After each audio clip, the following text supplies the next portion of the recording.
Dexter has to have some of the most memorable villains of any show ever. From monsters like the Ice Truck Killer and Trinity, to deranged killers like the Doomsday Killer, to the Brain Surgeon, there was no shortage of worthy opponents for Dexter to face. It's easy to forget some of them. Today we're breaking down the most forgotten villains in Dexter, starting with one of the most commonly overlooked enemies, Stan Liddy. Stan Liddy is probably one of the most underrated villains in the entire series. Because he wasn't a big bad, it's easy to forget about him and overlook just how real of a threat he was to Dexter. Liddy was a dirty cop working in the narcotics department, and after years on the force, he found himself caught up in a sting investigation headed by Internal Affairs and Maria LaGuerta. After he was caught in the act, he was kicked off the force, but he wasn't having it. Liddy was determined to get his job back one way or another. At the same time, Quinn was becoming more and more interested in Dexter. Quinn and Dexter never had a great working relationship, but it only got worse after Rita's death. Quinn believed that Dexter was more involved than he was letting on. When Rita died, their neighbor Elliot was more visibly upset than Dexter, and Rita didn't even fit the Trinity Killer's MO, so Quinn didn't understand why she was even targeted. Combined with Dexter's other odd behaviors and the fact that he already had dirt on Quinn, looking into him became a top priority for him. Enter Stan Liddy. While sharing a drink one night, Quinn flat out asked Liddy to look into Dexter to confirm his suspicions. Given Dexter's position in the department, Liddy figured that if he was able to find dirt on Dexter, he could use that information as leverage to get reinstated as a police officer. He stalked Dexter and watched his every move, essentially behaving as Quinn's personal private investigator. He caught Dexter doing so many shady things, including housing Lumen in the house his wife died in only months earlier. More incriminating still, he witnessed Dexter and Lumen dumping large garbage bags off the side of his boat in the middle of the night. By then, Quinn had already asked Liddy to call off the investigation so he could protect Deborah. He didn't want to hurt Dexter if it meant hurting Deborah because he loved her. He didn't think it was worth it, but Liddy wasn't backing down. He wanted his job back so badly that he wasn't going to stop looking into Dexter until he had evidence that would impress his former bosses. This was what made Liddy so dangerous. His singular focus and determination meant that Dexter wouldn't be safe until he was gone. What's worse is that Dexter wasn't even aware of him at all. He didn't know that Quinn and Liddy were looking into him. He probably didn't even know that Liddy existed.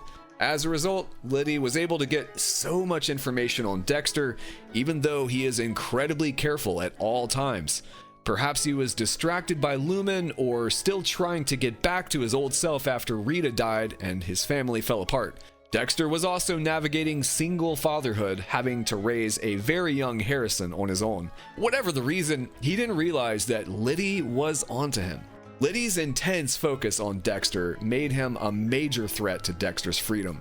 Not only that, but he began threatening Quinn to make him cooperate well after he wanted it all to stop. He was a crooked cop, a manipulative partner, and a skilled investigator. He was even able to get the jump on Dexter and abduct him. Few people have managed to pull that off. Liddy wasn't strong, he wasn't agile, and he didn't have the help of the police to help him get to Dexter, although he did illegally check out some camera equipment from the department using Quinn's signature. He was just very sly and slippery. He was blinded by his desire to get back on the force, and that would ultimately cost him his life. When he kidnapped Dexter and tied him up, he showed Dexter the footage of him and Lumen and demanded he make a confession on camera. We all know Dexter couldn't do that. There was no way he was going to hand his freedom and Lumen over on a silver platter, especially to some random guy who abducted him and started making threats. Liddy should have left Dexter alone when Quinn told him to, but he was too stubborn. Dexter got free from the restraints, overpowered Liddy, and stabbed him in his own van before getting rid of the evidence, coming out on top once again. But that doesn't take away from how formidable of an opponent he was. When he has to compete with villains like Brian Moser and the Trinity Killer, it's not hard to understand why Liddy can be forgotten. But he was a major problem for Dexter, and again, one he didn't even see coming.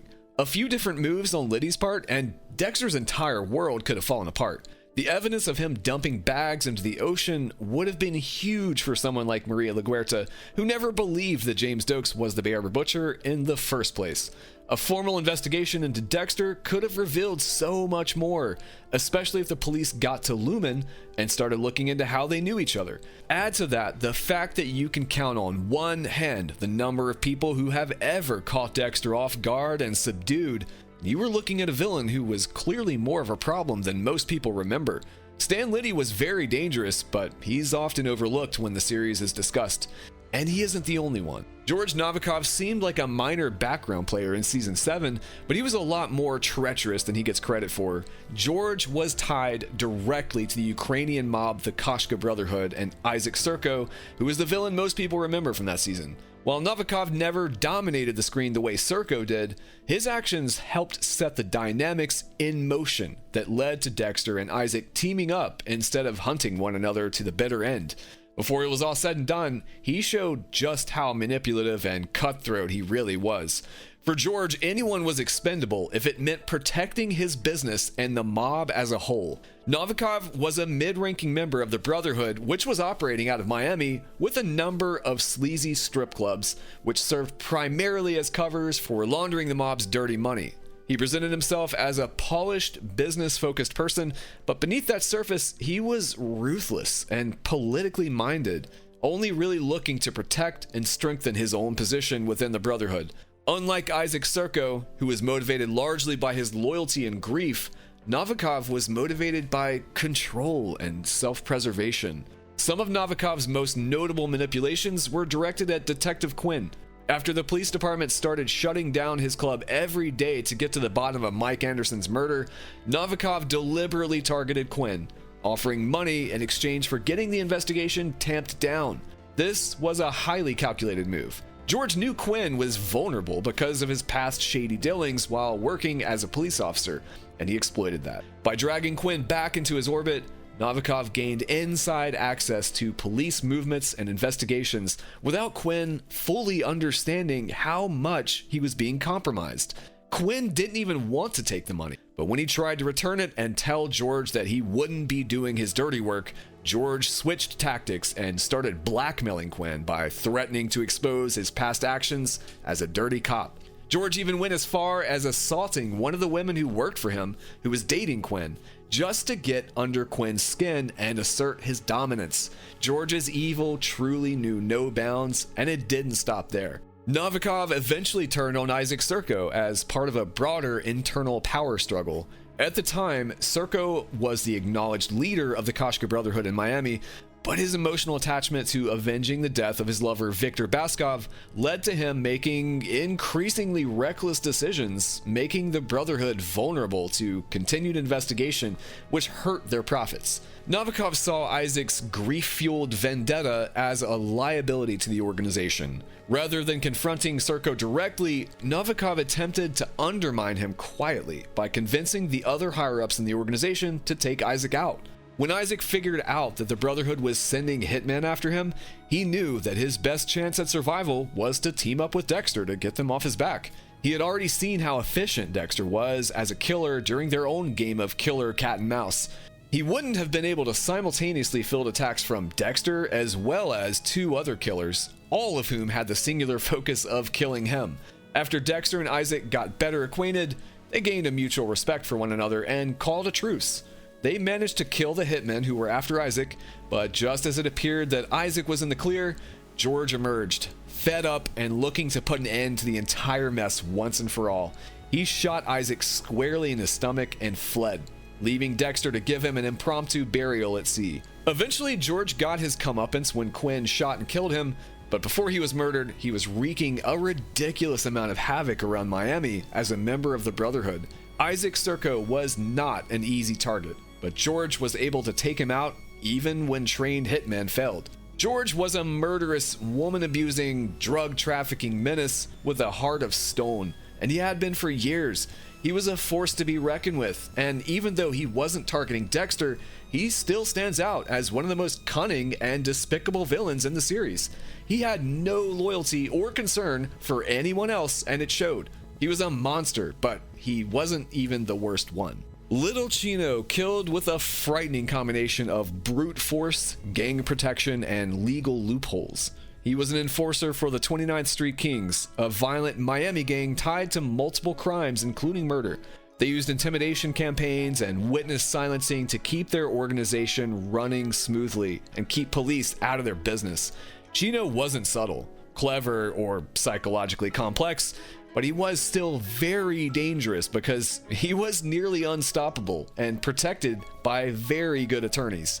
Massive, fearless, and used to operating without consequences, Chino used grotesque violence and fear to stay out of jail and do whatever he wanted.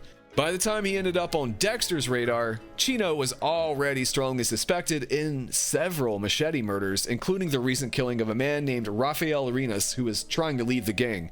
When Arenas' mother identified Chino as the murderer, she was later killed as well, reinforcing the pattern that anyone who spoke against him or the gang wouldn't survive long enough to testify in trial. This made Chino nearly untouchable in court. Witnesses disappeared, alibis were manufactured, and his lawyers always managed to ensure that the charges never stuck. To Miami Metro, he was a known killer they just couldn't pin down.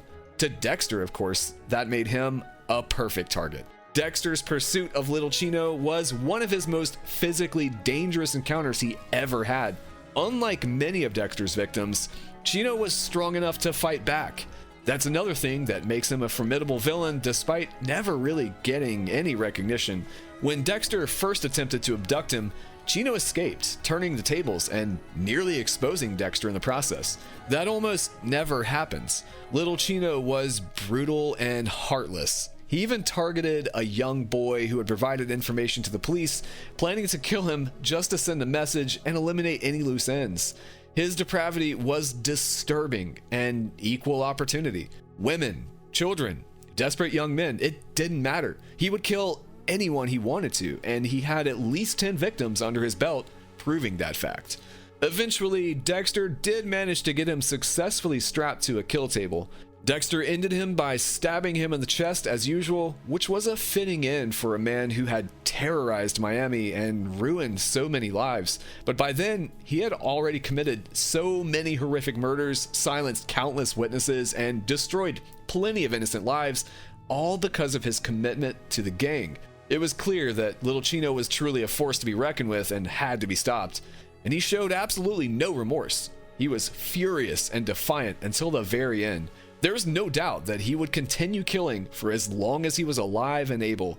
Of course, Chino wasn't particularly sophisticated or skilled, but he was effective. And if Dexter hadn't gotten to him, there is no telling how long he would have kept killing without facing any consequence. Chino was as dangerous and scary as anyone Dexter faced off against, if not more so. But he was also incredibly large and intimidating in a way others weren't, with an unbelievable level of protection from his gang and his lawyers.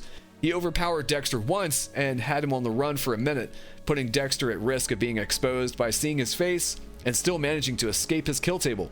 All of this serves as proof that raw brutality and callousness that is shielded by intimidation tactics and a broken judicial system is nothing to scoff at.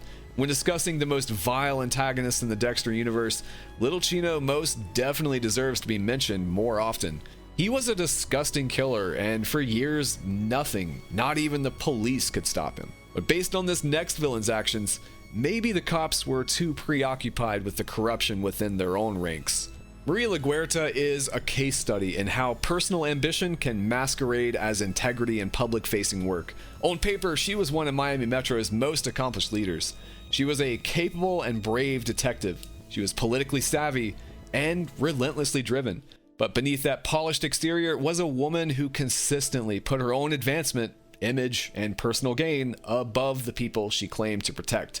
She wasn't a killer, but she was still willing to hurt and endanger people if it meant getting what she wanted. Some of her most disturbing behavior happened right out in the open. LaGuerta's treatment of Deb revealed a far uglier side of her character. As Deb rose through the ranks, LaGuerta saw her less as a capable and dogged detective and more as a rival. She constantly undermined Deb's authority, dismissed her instincts, and routinely blamed her when situations went sideways. Even when Deb proved herself repeatedly, LaGuerta refused to show her any respect. When scandals erupted, Deb became a convenient shield as someone younger, less politically connected, and easier to sacrifice to protect LaGuerta's own standing and reputation within the department and community at large. At the same time, LaGuerta's behavior toward Dexter was equally problematic, though far more subtle. Early in the series, she openly flirted with him, blurring professional boundaries despite being his superior. While Dexter remained largely passive about it all, it clearly made him uncomfortable, and the power imbalance made the whole situation inappropriate and quite revealing of who she really was. LaGuerta saw Dexter as someone she could charm, control, and leverage when it suited her. That was a huge miscalculation that would later prove fatal. One of her most ruthless political maneuvers was the strategic downfall of Captain Matthews. When Matthews was implicated in a scandal involving a sex worker found dead in a hotel room, LaGuerta seized the opportunity.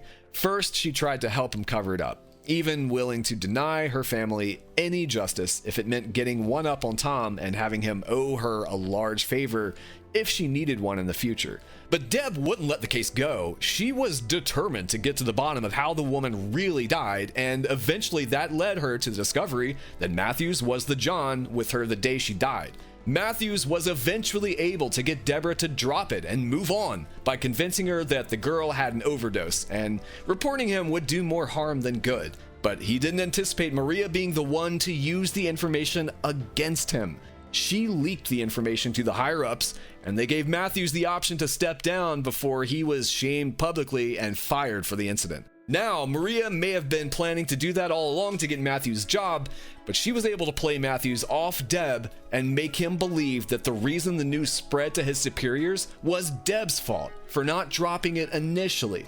Rather than protecting a longtime colleague, she forced Matthews into retirement, positioning herself to have uncontested power within the department. And then she insulated herself by redirecting the fallout toward Deborah, who was just trying to do her damn job.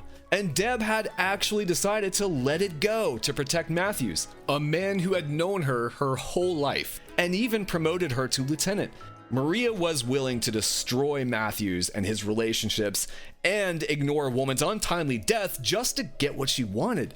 Despite not being a murderer, she really is horrible and terrifying in her own way. LaGuerta's defining motivation in the later seasons was her determination to clear James Dokes' name as the Bay Harbor Butcher. Officially, this crusade seemed like it was about justice. As Dexter pointed out, when she finally arrested and interrogated him, Dokes was her former lover, colleague, and in her mind, a man wronged by the system. So yes, she wanted to clear Dokes, but it was never just about him. It was about proving she'd been right all along, about protecting her own judgment, about convincing herself that she hadn't trusted and befriended a serial killer operating right under her nose. That obsession took over. It blinded her. She bent the rules, manipulated evidence, quietly reopened a case everyone else had already buried. At that point, she wasn't chasing the truth anymore. She was chasing vindication. By the end, LaGuerta's pursuit of the truth stopped being about justice and started being about herself. Her obsession with the Bay Harbor Butcher led her straight to Dexter, but by the time she got there, she'd already burned every bridge she had. She alienated her allies, she used her subordinates, she pushed people until no one wanted to stand next to her anymore. Even Batista told her to let it go, and that's when she crossed the line completely. LaGuerta believed her position gave her permission to do whatever it took, to bend rules, to pull strings, to treat the system like a tool instead of a responsibility. She convinced herself that being right meant being untouchable. So when she learned that Hector Estrada, the man responsible for Dexter's mother's murder, had an upcoming parole hearing, she made a decision that should have ended her career. She interfered behind the scenes to make sure Estrada was released, not because it was safe, not because it was justified, but because she knew Dexter wouldn't be able to resist killing him. LaGuerta didn't just want proof, she wanted a trap, and to build it, she knowingly put a violent killer back on the streets of Miami. She was willing to let Estrada walk free, get caught, or get murdered, as long as it proved her right. That's the part people gloss over. Catching the real Bay Harbor Butcher mattered, but the way she went about it was almost criminal itself. She didn't follow proper channels. She didn't protect the public. She endangered her own city to satisfy her obsession. Estrada wasn't some harmless pawn. He was a murderer, a drug dealer, someone who had no business being free, and LaGuerta released him anyway. Dokes broke the law when he investigated Dexter, breaking into his apartment, crossing boundaries. But even Dokes never tried to get someone killed to prove a point. LaGuerta did. Somewhere along the way, she stopped caring about morality entirely. Or maybe she convinced herself she never needed it in the first place. And here's the uncomfortable truth. Maria LaGuerta was right about Dexter. She was right about Dokes. But she believed that being right entitled her to do anything. Her ambition, her corruption, her hunger for control. That's what made her one of the most dangerous threats Dexter ever faced. And despite all of it, many people still refuse to see her as the villain she became. LaGuerta didn't deserve the way she died, but she put herself in that shipping container alone. Her choices led her there. Her belief that power excused everything led her there. When it comes to bad cops, it's hard to get much worse than Maria LaGuerta. Unfortunately, it's not impossible. Captain Aaron Spencer's story arc in Dexter Original Sin reveals one of the darkest realities. Sometimes the most dangerous monsters don't hide in the shadows. Instead, they operate in plain sight and sit at the top of the chain of command. Spencer's transformation from respected authority figure into a child abducting killer is driven only by his wounded pride, obsession, and a need for revenge. Maybe he wasn't always a lunatic, but Spencer's breaking point eventually came after his wife's infidelity. Rather than confronting the affair in a healthy way, he internalized the betrayal and let it fester into a blind rage. And that rage didn't explode immediately. Instead, it morphed into something far more dangerous over the course of their son's life. He seemed to hold the belief that people who disrespected him deserved unimaginable punishment. In Spencer's mind, the affair wasn't just a personal betrayal, it was a humiliation that stripped him of his dignity and power over his family. And Spencer was a man who could not tolerate something like that. First, a powerful judge's son, Jimmy Powell, became collateral damage in Spencer's plan. Jimmy wasn't chosen at random. Spencer targeted him because he would make it look as if Nikki's abduction was part of some larger scheme and not the result of anything going on with his family. The act was very carefully calculated and hidden behind Spencer's authority as a police captain. He knew how investigations worked, how evidence could be ignored or distorted, and how blind spots in the system could be exploited.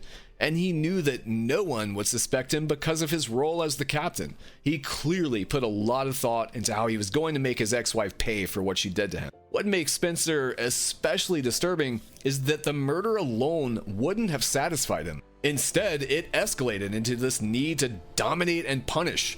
Nicky, his son, became the ultimate pawn. After the details of what happened to Jimmy were made public, he knew that his ex would be devastated, expecting the same to happen to her son. Taking her child wasn't enough. She had to be psychologically tortured along the way.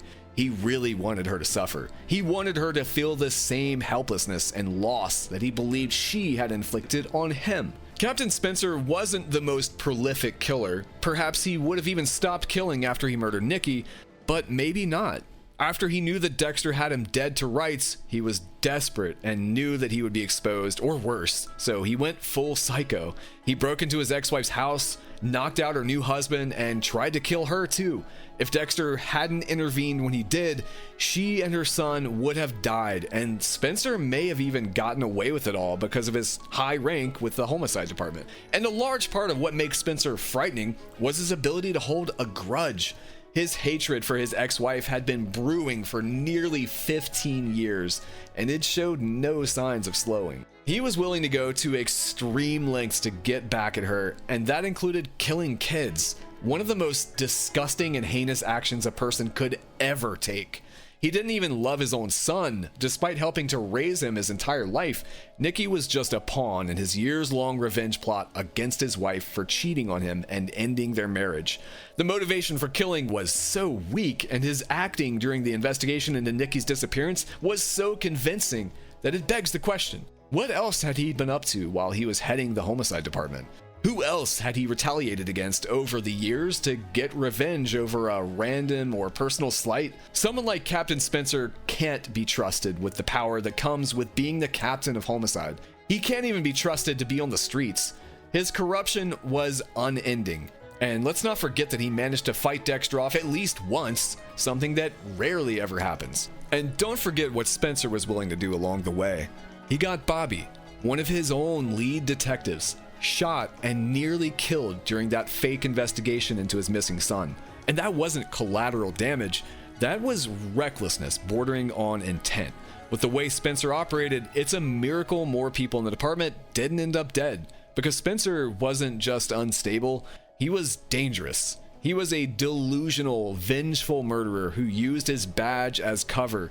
And yes, he got what was coming to him, but because Original Sin moved on so quickly after its first season, a lot of people forget just how serious a threat he actually was. This is a man who was willing to kill children, shoot into random homes, put his own team directly in harm's way, all to punish a woman for leaving him. That's not just villain behavior, that's deeply unhinged. Spencer didn't need a grand philosophy or a flashy gimmick. His terror came from how personal, petty, and unchecked his violence was. And when we talk about underrated antagonists in the Dexter universe, he absolutely belongs in that conversation. And the unsettling part? He's still not the most terrifying one. Kurt Caldwell's character in New Blood worked so well because he was more than just another serial killer hiding in plain sight like Trinity or the Skinner. Kurt was also one of the most powerful men in his entire community, and that power protected him from suspicion for decades. As the owner of the town's most popular businesses and as a major local benefactor, Kurt controlled jobs, money, and connections in Iron Lake. He knew the police, funded community projects, and carried himself like a friendly small-town guy. He was very approachable. That public image made it almost unthinkable, at least at first, that he could be responsible for the disappearances of all those young women over the years. In a place as small as Iron Lake, social power was protection. And Kurt had more of it than anyone. And that protection extended to his son, Matt, too. Years before Dexter had ever even come to Iron Lake, Kurt quietly covered up Matt's worst crimes. Most notably, the boating incident where Matt purposefully killed 5 people. Kurt used his money and influence to make the consequences disappear, reinforcing Matt's belief that they were untouchable. This pattern of enabling revealed one of Kurt's deepest flaws: his need to control people and situations at any cost. When Matt vanished and investigators started probing deeper and deeper into their lives, Kurt immediately went into damage control mode, lying to police, manipulating the town residents, and even staging phone calls to sell the idea that Matt was still alive. His grief was real, but he wasn't prepared to let Matt's disappearance end his decades-long killing spree or land him in prison. Kurt was truly the lowest of the low. His victims were runaways, drifters, and women on the margins, people he believed he was better than and figured no one would ever truly look for. He offered them money, food, or shelter, only to trap them the moment they tried to leave. His ritual was built on rejection and a deep, simmering hatred of women rooted in his childhood. As a kid, he was forced to listen to his father abuse prostitutes during long truck routes, learning early that power and cruelty went hand in hand. Every kill was a response to that trauma, a twisted attempt to reclaim control over the warped version of masculinity he was raised around. By the time Dexter uncovered the truth, Kurt had already murdered more than 30 women, preserving their bodies like trophies in an underground bunker. And if he hadn't been stopped, there's no question that number would have kept climbing. What made Kurt especially dangerous was how long he got away with it. His status in the community shielded him from scrutiny, and even when suspicion finally crept in, it was easy for the town to doubt the evidence. Kurt Caldwell had been terrorizing the very community that respected and adored him for years, preying on their daughters and sisters and performing grief with them after the girls went missing. It's truly demented. And despite being one of the most frightening and disturbed killers in the series, Kurt isn't talked about very often when the top villains are discussed. The lack of attention he gets is probably due to the fact that New Blood got such mixed reviews. In fact, up until Resurrection was announced as a continuation of the series, many people debated whether or not New Blood should even be considered canon.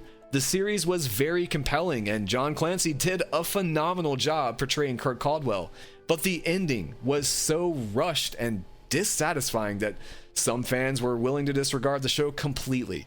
But Kurt Caldwell was a terrifying monster with dozens of victims and a disturbing past. He is definitely not the big bad to overlook.